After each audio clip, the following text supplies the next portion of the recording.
Coming up on 2020 on ID, 3 young women in search of adventure. She wanted to travel and teach.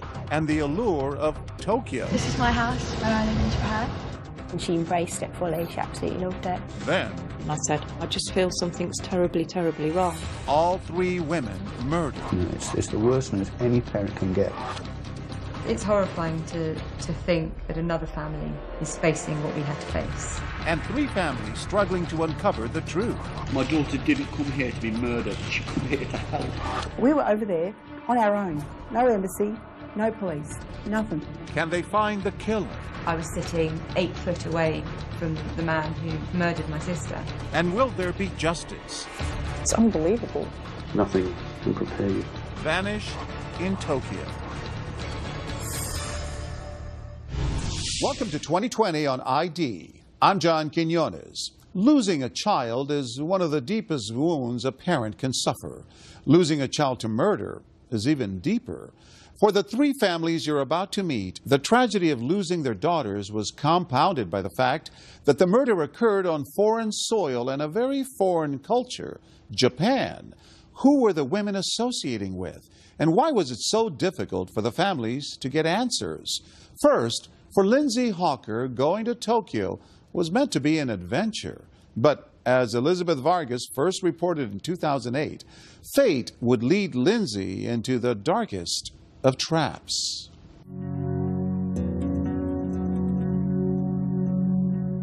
Although they live an ocean away in the English village of Warwickshire, the Hawker family may seem a lot like yours. We obviously love to spend time together. You realise what things in life are important, and your love for your family and each other is definitely the most important thing. Even when we got older, we still went on holidays together, the 5 of us. We was a very close family.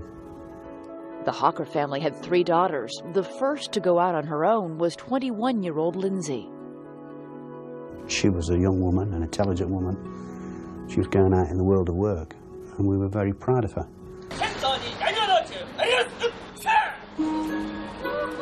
Lindsay was off to teach English in Japan. She'd chosen to experience a country steeped in tradition and, as researched by the Hawkers, a place thought to be one of the safest in the world. Going abroad on her own, she needed to be as safe as she could, really. And I think Japan was a whole different culture for her, and I think it was fulfilling a need that Lindsay had. She wanted to travel and teach. Had any of you or any member of the family ever gone to Japan? No. I didn't really want her to go either. I was quite reluctant for her to go just because I didn't want her to leave me. We were that close that the thought of her going away for that amount of time, I was sort of quite apprehensive. Obviously, as parents, you always have concerns for your children. We wouldn't be human if we didn't. It's just hoping that they'll be safe and that they'll be able to manage their finances and that they, will be able to look after themselves, really.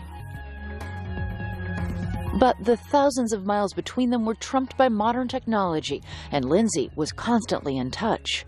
This is my house where I live in Japan. But she would either speak or text.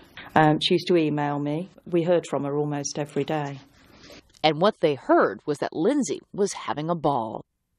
She wouldn't stop going on about how lovely the people were, how respectful they were, just a completely different way of life, and she embraced it fully. She absolutely loved it.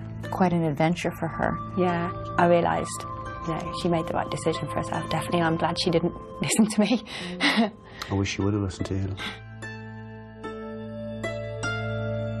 The family's shared pleasure at Lindsay's Japanese experience came to an abrupt end on a Sunday when communication from Lindsay suddenly stopped.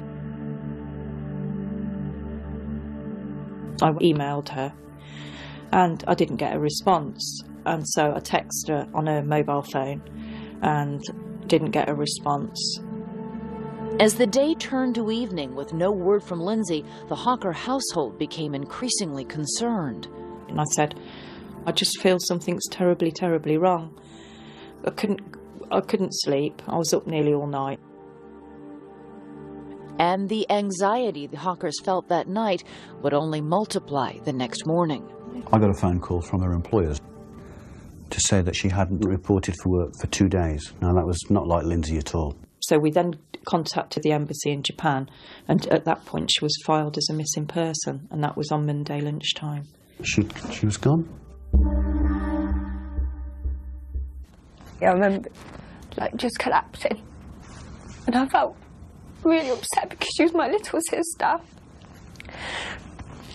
I remember thinking, I was sick, I was physically sick. I don't think any other parent or sister can understand what it was like to get news like that. It's the worst thing what can happen to any parent. You yourself are a parent, you know that. You know, it's the worst news any parent can get. Lindsay had disappeared in a crowded and mysterious foreign culture, a world away, and the Hawkers made immediate plans to go there. You've just got to find your child. Anything else in your life doesn't matter, you've just got to find them. The Hawkers' fears were intensified because the family could clearly remember the nightmarish, high-profile case of Lucy Blackman, another 21-year-old British woman who vanished in Japan. Lucy's father was quick to get in touch with the Hawkers. Tim Blackman has offered us lots of advice and help. He's been very helpful. He's a very kind man. It's a terrible fraternity you're part of. That, and yet the experience from another family with a similar loss can help in sometimes those dark days. Nothing can help us.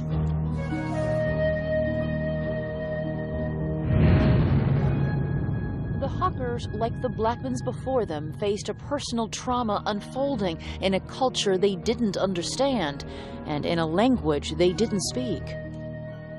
We see echoes of what we were dealing with shining through the Hawker investigation, and I kept finding myself either up a blind alley or a door that wouldn't really open. It's horrifying to think that another family is facing what we had to face, and in such similar circumstances. 7 years earlier, Lucy's sister and father had rushed to Japan to help find her. Their first strategy had been to get the Japanese press on their side. I spoke to her about 3 weeks ago. We wanted to get them interested in Lucy's case so that on primetime TV in the evening, Lucy's face would pop up, and we were expecting somebody to ring in and say, oh yes, she's being kept in the flat across the way from me or whatever. But whatever their efforts, the Blackmans heard nothing. Lucy disappeared in the summer, and by the time the snow fell, hope was fading. In a traumatic story that lingers to this day, the Blackmans would wait more than half a year for any answers about Lucy. For Lindsay Hawker's family, things would move much more quickly, but with a stunning similarity. Lindsay was a beautiful girl, so was Lucy Blackman. You know, they both had dreadful, dreadful crimes committed upon them. What happened to Lindsay and Lucy? Their families find out when we come back.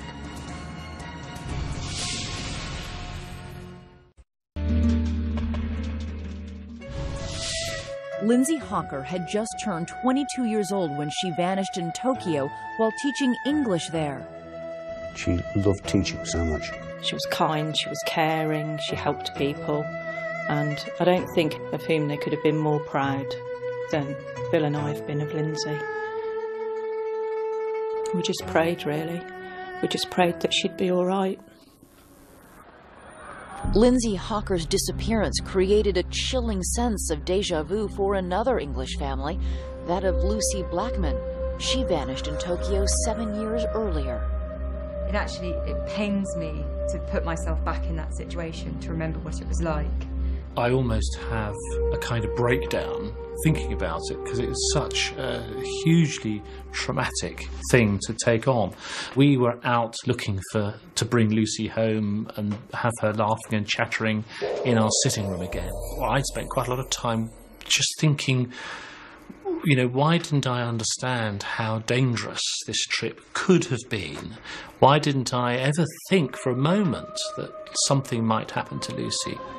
Lucy's parents are divorced. Her mother, Jane, made her own trips to Tokyo as the weeks without word on Lucy turned into months.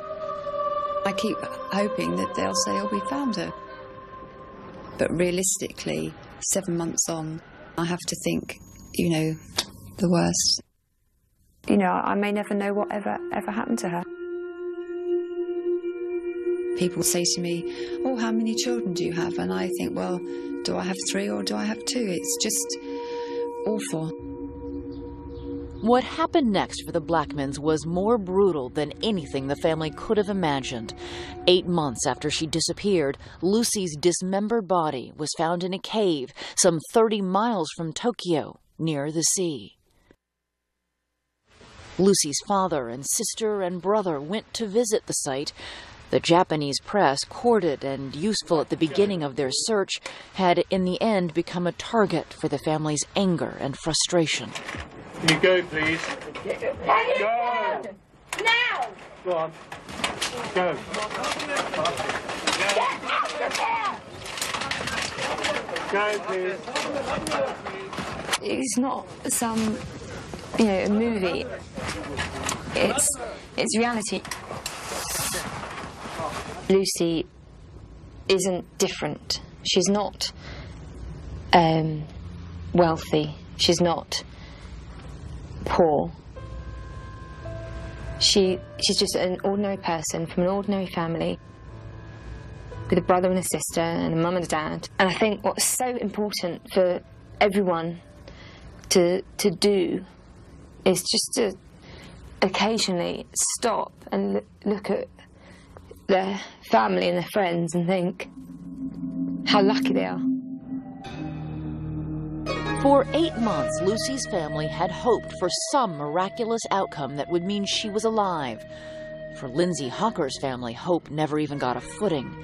Just the day after they heard she was missing, authorities came to the house to tell the Hockers Lindsay's body had been found, in a way that could only mean she was brutally murdered. My world stopped when I found that she died, but then my world stopped twice when I found out she'd been murdered and that she'd suffered pain. Do you remember it the same way, Lisa?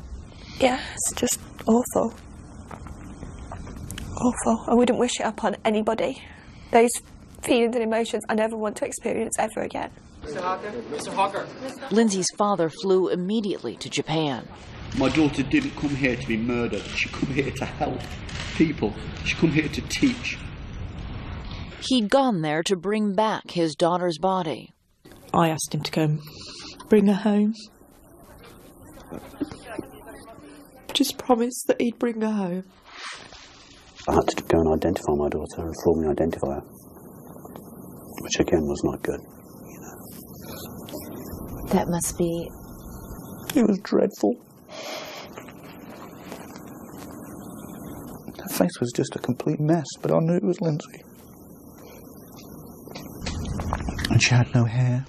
Her hair had been shaven off. And she had very long hair. She had hair down to here. She had beautiful natural hair. How did my daughter die? Immediately they didn't give us the answers because the chief officer didn't know them himself.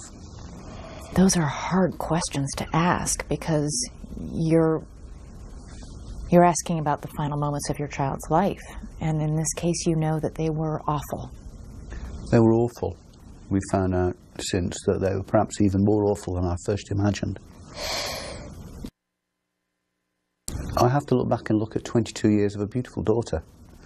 I try to blank out probably the last 12 hours of her life. I try to look at everything she did for people. Lindsay had everything. She had friends, she had a great education, she was beautiful, she was inner beauty, and she just met evil that day. She just met the most evil thing in the world.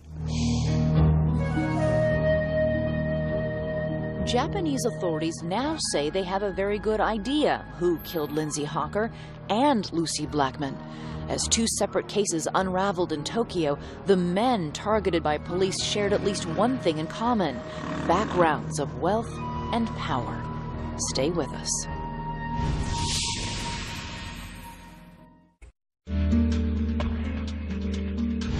Two families traumatized by the disappearance of their daughters in Tokyo. Now they know the awful truth. Authorities have found the mutilated bodies of Lucy Blackman and Lindsay Hawker. But for the families, that's not enough. They want answers, and they also want justice. Here again, Elizabeth Vargas. In contrast to American and British authorities, Japanese police share very little information with the victim's family. It's heartbreaking. It's heartbreaking because you're dealing with the loss of one of the most important people in your life, and you feel very isolated and very afraid. And we feel as if we're being treated as if we don't have any rights or any entitlement to any information. You go abroad and you have left behind all the sort of support mechanisms that you take for granted in your daily life. The Hawkers are now having to find strength from within, being kept out of the investigation because it might interfere with the police investigation. We've just got to have faith in the Japanese police. The Blackman family said that they felt in dealing with the Japanese police that it was a very polite wall that they ran into. People were very polite and firm. I'm sorry, we have nothing for you today. Thank you very much. That's a very good analogy of the Japanese police. A very good analogy. We can just hope that at war behind it, they're doing something good. That's all we can hope. What we've said from day one is that we feel as if we have had to conduct our daughter's murder investigation. The well-guarded investigations began where each woman worked. Lindsay Hawker taught English to people of all ages at a language school. Lucy Blackman had a different job, but one that shared some potential clients, wealthy Japanese businessmen. Lucy worked in one of Tokyo's numerous hostess clubs, a popular and long-accepted part of sophisticated nightlife in Japan, and a setting that became central to the mystery around her disappearance. In 2001, I worked in the club where Lucy Blackman was working. Here were places where Japanese businessmen with huge fat expenses wallets could go at the end of the day, and they could basically spend the evening chatting to attractive young women and, you know, drinking Suntory whiskey at $300 a bottle. You would talk to them, you might sing karaoke with them, you would serve them drinks, you would light cigarettes. It was as simple as that. British novelist Mo Hayder set a thriller in that seductively charged atmosphere and says Western women were at a premium. White Westerners were so respected that there would be huge status to having a Western woman on your arm. Lucy Blackman, like many young British, Australian and American women, thought that hostessing would be lucrative, easy and safe. The clubs are not selling sex, they're selling alcohol. And the hostesses' interactions with the customers, however flirtatious, are strictly limited.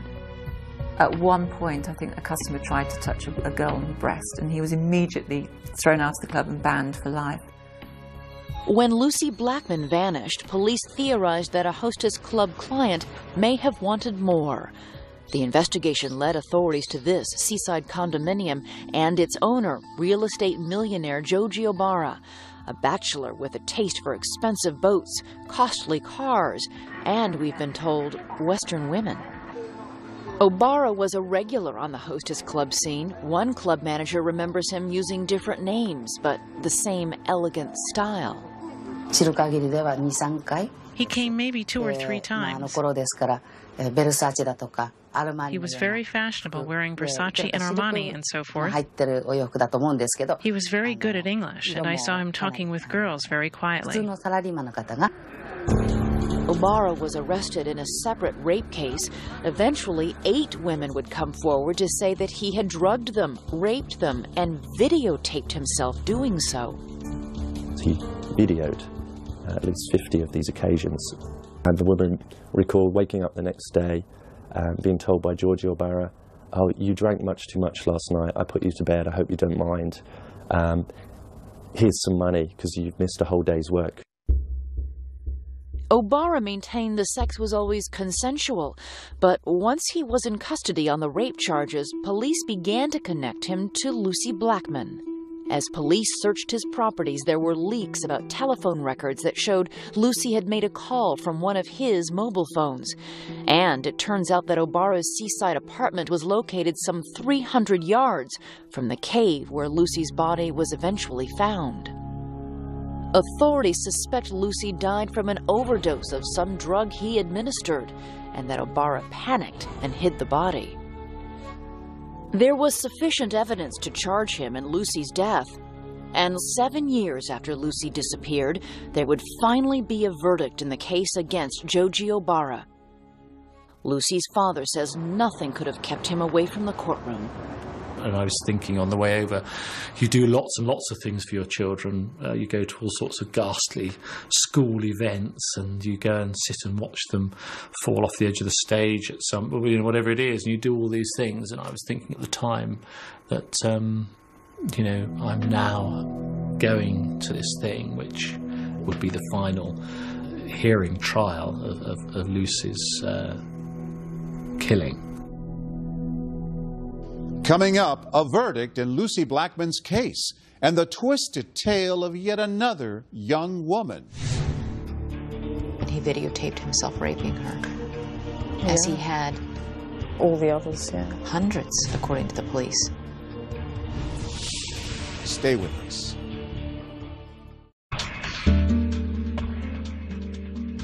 Two young women, perfect strangers, have vanished in Tokyo. Lindsay Hawker was teaching English. Lucy Blackman worked in a social club that catered to wealthy men. But if only they had known about a third young woman who traveled that same road before them. Once again, Elizabeth Vargas. Like parents everywhere, the Ridgeways in Claremont, Australia hoped their children's dreams would come true. Of their two daughters, Samantha and Carita, it was the younger Carita who showed specific ambitions early in life. She loved drama and play acting. The two girls would often tip up a couple of chairs and put a blanket over it and do a play, and we had to watch them. And Carita was a really lovely girl, and I just thought that she would do really well in life. She wanted to be an actor, and she made a couple of little movies and did a couple of screen tests, and it's great to see her there in front of you on the screen, especially where she misses her lines and cracks up. Can I trade my car? And that really typified Carita to me. Take two. In one take, Carita took the role played by Janet Leigh in Hitchcock classic Psycho. Mood for trouble. What? What? I'm going to treat you so fair and square that you won't have one human reason to give me. Can I trade my car and take another? Can I trade my car and take another? In a cruel irony, Carita was fated for an early death as shocking as any in a movie thriller.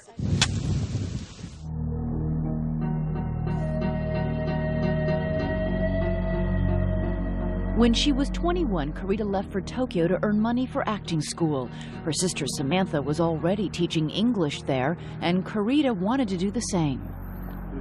I said, just come stay with me and, we'll get you a job. There was nothing open at the time, so she just took a job that was in the newspaper. You found a job as a hostess at a club? Right, working in a hostess club. Carita worked at a club in the Ginza, Tokyo's most expensive shopping area. It felt upscale and safe. We didn't have a lot of idea about what it was. I mean, we knew that it was like talking to customers, serving them drinks and chatting. And we thought, that seems pretty harmless. Carita seemed to think it was just a laugh.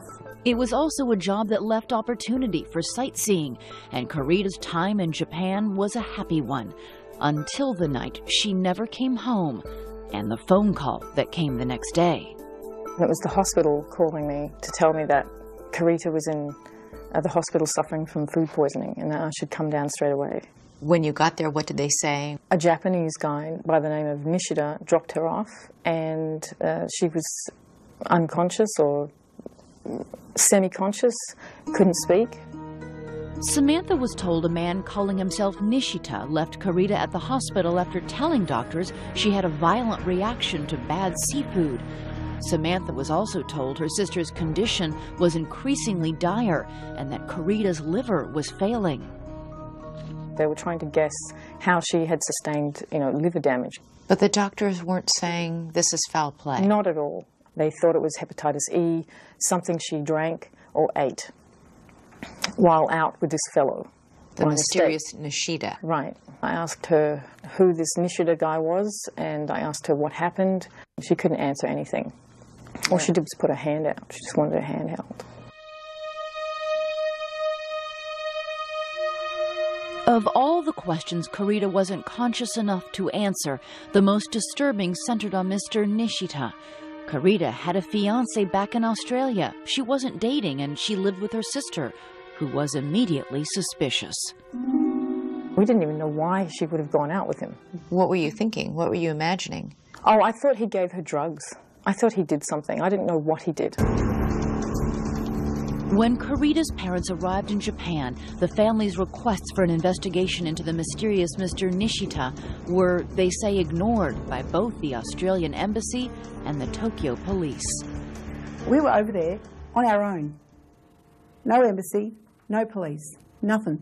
We were relying on the authorities to do whatever authorities do, and they weren't doing any of it.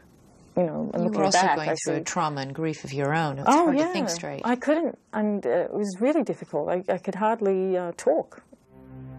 Carita's condition, whatever its cause, became the overwhelming concern. She had suffered complete liver failure and was put on life support, and days later, she was brain dead.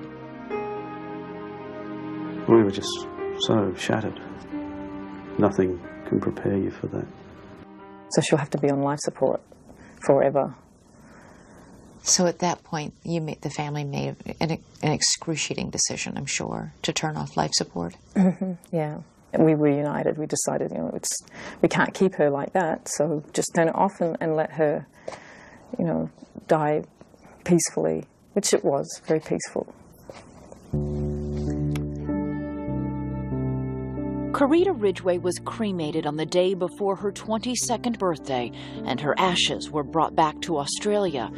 That was in 1992, and whatever peace the family made with it over time was shattered 8 years later. The disappearance of another woman working as a hostess, Lucy Blackman, would unite their families in a devastating bond when authorities delivered some shocking news.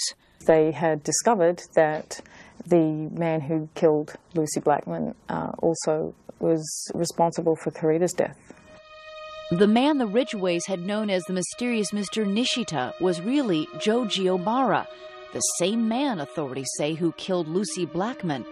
Among the evidence against Obara were boxes and boxes of videotapes showing him raping both Japanese and Western women, among them an unconscious Carita Ridgway. And there was a diary note that read, "Carita Ridgway, too much chloroform." Authorities said Carita had most likely died not from food poisoning, but from a fatal dose of chloroform administered by Obara. When I heard about it, I was just sickened again, physically sick. I was so angry. I was so angry. I'm still so angry. Do you think that perhaps if the doctors in Tokyo had known when your sister came in the terrible state that she was in, that she was suffering from chloroform overdose, they might have been able to have saved her life? Yes, I think so. There are antidotes to chloroform poisoning. You have to do it quickly, though. Otherwise, a person dies from liver and kidney failure, which is what happened to her. Exactly what happened to her. There was evidence given by two girls, those girls at the club, that he had offered her a lift, and so they thought he had chloroformed her in the car and just carried her from the car to his apartment. And once he got her into the apartment, he videotaped himself raping her, as he had all the others, hundreds, according to the police, hundreds of others. It's a huge number, huge number. 20 years worth. It's hard to fathom. It's unbelievable. The fact is, if police had listened to you in 1992 and investigated this man, Lucy Blackman, and God knows who else might still be alive. Absolutely. They could have caught him then. They could have caught him then. 15 years after Karita Ridgway died, 7 years after Lucy Blackman's body was found, their families would hear the verdict on the man charged with killing both their daughters. That startling conclusion and another family's beginning struggle as a second man emerges when our story continues.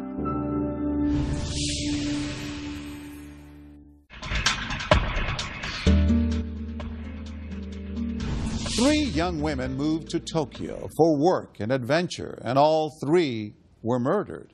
But after years of waiting, the families of two of the women are hoping for justice. Here's Elizabeth Vargas with the conclusion of our story. The trial of Japanese real estate millionaire Joji Obara lasted for almost 7 years, a length not unusual for complex cases in Japan. He'd been charged with 8 rapes and the deaths of 2 young Western women. Lucy Blackman's dismembered body was found in a cave near Obara's home. Through the years, Lucy's father and sister attended the legal proceedings, and they were there at the end of April 2007. It really hit me that I was sitting 8 foot away from the man who murdered my sister, and it was very hard to contain that emotion. Also in the courthouse that day was the family of Karita Ridgway. Videotapes police say Obara had recorded showed him raping her while she was unconscious. Our main point of going for the verdict, to see Obara be given his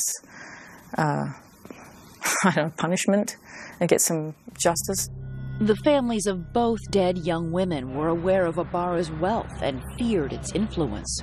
You've got about 6 or 8 lawyers of Obara, and on the other side, the one prosecutor and his assistant. And I thought, well, there's no way we're going to get a verdict, not with all those lawyers there.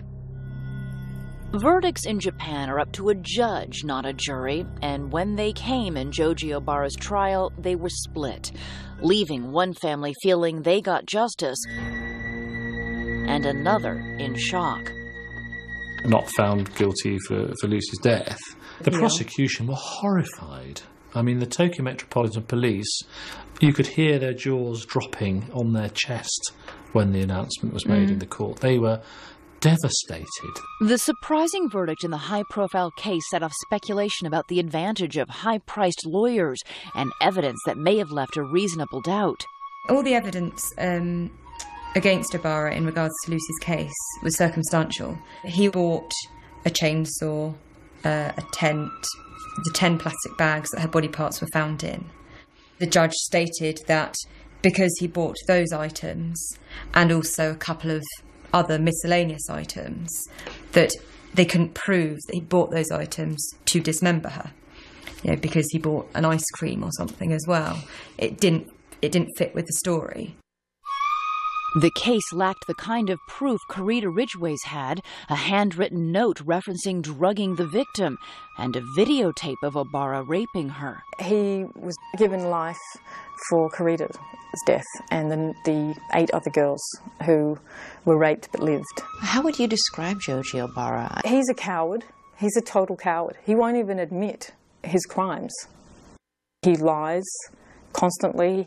He comes up with almost like a religious idea that you have to commit all of your bad acts in the first half of your life and all the good ones in the second half of your life, and just bizarre statements like that. You know, the guy's going to be in prison for life, and that's what was always important, was a justice in that way, that he would not be out on the streets. So I think I decided quite quickly that that was going to have to be sufficient. With 2 different verdicts, both families will tell you they were left without what they consider the media's most insipid cliché, closure. I've never really quite understood what closure is or what closure might be. I assume sort of closure is that you sort of come to the end of it and maybe put it down and walk away. And I've never really felt that I would be able to put Lucy down and just walk away. I think when you lose a child, there is no closure. It's just a buzzword, I suppose, perhaps to make people feel more comfortable, because there's never a day goes by that I don't think about Karita. You don't want to think that, you know, someone you love died a horrible death. It makes it so much worse. And you never really get over it. I'll probably never get over it. Every time it's brought up, emotion wells up. It's very difficult to speak. It just won't go away, really. Within a month of two families getting their verdicts in Tokyo, the family of the most recent victim, Lindsay Hawker, was just beginning its ordeal. Unlike the other cases in this story, Tokyo police had an immediate suspect in Lindsay Hawker's grisly death. Again, it was a man from a well-to-do family, a 28-year-old horticultural student named Tatsuya Ichihashi. Lindsay was teaching English in Japan, and Ichihashi had been obsessively pursuing her, asking for lessons, one day showing up outside her apartment. He apologized for his behavior of scaring her, frightening her, and he asked her again if she would teach him English. She thought he didn't worry her, he was just a bit strange, and she felt sorry for him. And she emailed back saying that she would be prepared to teach him English, but only at a public place. Lindsay told friends she'd be giving Ichihashi a lesson and arranged to meet him at a coffee shop. Security cameras there capture the last day anyone saw Lindsay Hawker, and when she vanished, Ichihashi's was the first name to surface. Our officers went to Ichihashi's apartment for questioning, based on information that Ms. Hawker saw Ichihashi recently. 9 police officers were sent. Ichihashi was leaving the apartment. Police officers asked, "Are you Tatsuya Ichihashi?" To which he responded he was, and he ran off. The police officers grabbed him, but they only grabbed his rucksack.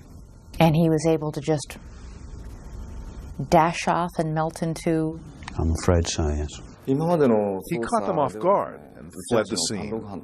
I asked them how, if there were police officers outside the flat, police officers on the fire escape, and down on the ground, they'd managed to let him get away.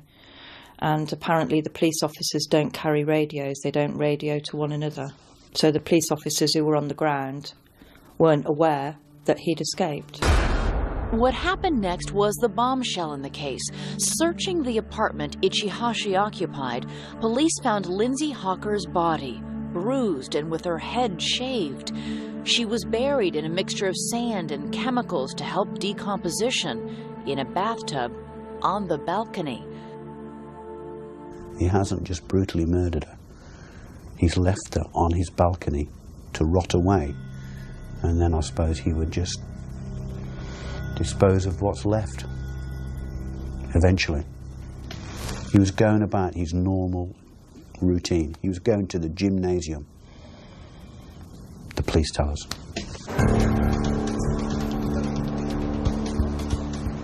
Ichihashi escaped into the vastness of Tokyo.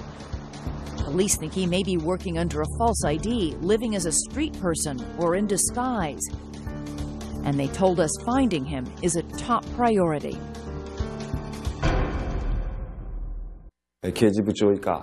Currently, we have 140 officers, including the Chief of Criminal Investigations, working on the case. It's so difficult when it's 12,000 miles away, just after my daughter's murder. The Japanese police said it's just a matter of time before they found this suspect. They had his passport. He had very little money. Ichihashi comes from a very well-to-do family. His father's a brain surgeon. His mother's a dentist, I believe. Yep. With no credit cards, no passport. Somebody's got to be helping him. Do you think it's his parents? I wouldn't like to comment on that. The Hawkers say police read them a statement from Ichihashi's parents. We've communicated with them via the police. What did their statement say to you? That he wished to live in America and open a park in America, and that's why he needed to improve his English. And they wished their son would atone for his crime. And they said it was regrettable. They said regrettable. It was regrettable. That's an odd choice of words. That's a disgraceful choice of words, isn't it? They don't deny that he committed the crime. Elizabeth, there is no other suspect. So they have enough evidence that he is the only suspect in the murder of my daughter. Police confirm they think he's their man. When Mr. Bill Hawker came to Japan, he said Ichihashi put Japan to shame. Those words resonated in our hearts, and we remember them as we proceed with our investigation. We are determined to find the suspect for Ms. Lindsay. Lindsay's family fears the suspect could be loose anywhere in the world. The family-run website about Lindsay's case displays his picture, as do T-shirts the Hawkers are distributing. They want as many eyes on this face as possible. I just wouldn't want another family to have to go through what we've been through the last 6 months, because it is living hell. He's out there, he's free. Who knows how many missing girls there are out there, and that's what makes this more sinister. Do you think that your family can have peace if he isn't caught? I mean... We'll never have peace, but we'll have a little bit more peace. Knowing that he's off the streets. The scary thing is Lindsay was probably the most sensible person I know, and was so wise and knowledgeable. And if it can happen to her, it can happen so easily to someone else. We wouldn't wish this on anyone. The pain that we feel every single day, waking up and having to tell yourself your sister's been murdered, I wouldn't want that on anyone. We want to make sure that somebody pays for this crime. But our world will never be the same again. I had 3 beautiful daughters. Now I've just got 2.